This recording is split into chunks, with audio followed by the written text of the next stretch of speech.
more cultural, diverse groups through clubs and societies. I feel this is very important because we are a multinational university. Already we do have quite a few cultural societies.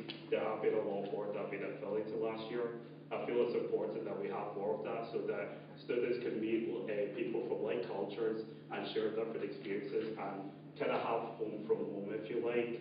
As well as that, I would like to have more culturally diverse events and use these societies to base these events so that we are reflective of different cultures.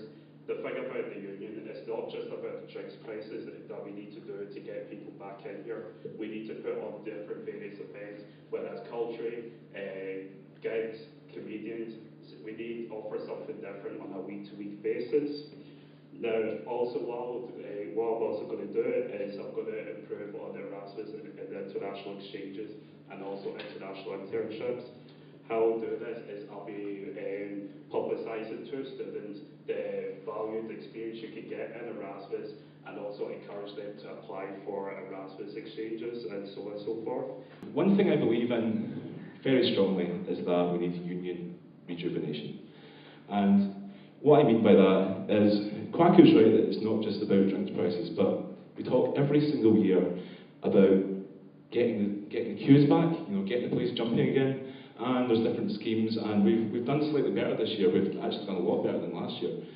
But I think we can improve on that, and the best way to get the queues back, in my opinion, is go back to the policies that when there were queues. I think that's a bit of a no-brainer, and that would be that I remember when there were £1.50 pints, and I think we should get those back. I think we should have £1 pints on every 12-hour Tuesday, not just the first one of the week.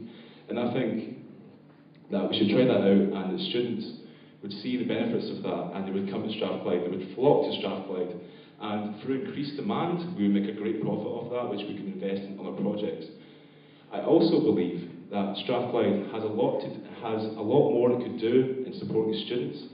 And I think one of the problems this year has been that a lot of students have felt that they've been left out.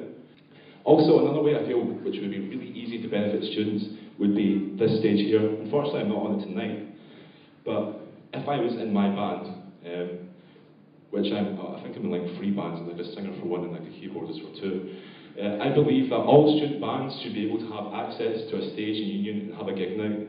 In terms of representation in this union, it's about time that students actually know that this is our union, and that if they've got any problems with the representation, if they've got, sorry about that, guys. If they've got any problems on the course affecting them as an individual or as a whole course or as a whole year, they need to know that they can come to the union and it will fix their problems.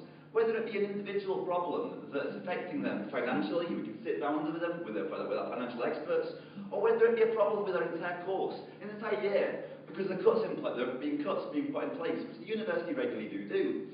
Now the thing is about those kind of issues, is that when the university left to get away with it, they will bring these cuts through. But the thing is it's shown time and time again in different places that if you highlight this issue, if you show to the media what the university is doing and what's happening, the university do go back on these issues. And I think that the case would have been in the SOS campaign is that the university was starting to look they were going to back down, and unfortunately we backed down on that campaign, and I think that's not right. I think we have to have a concerted effort to actually defend our students.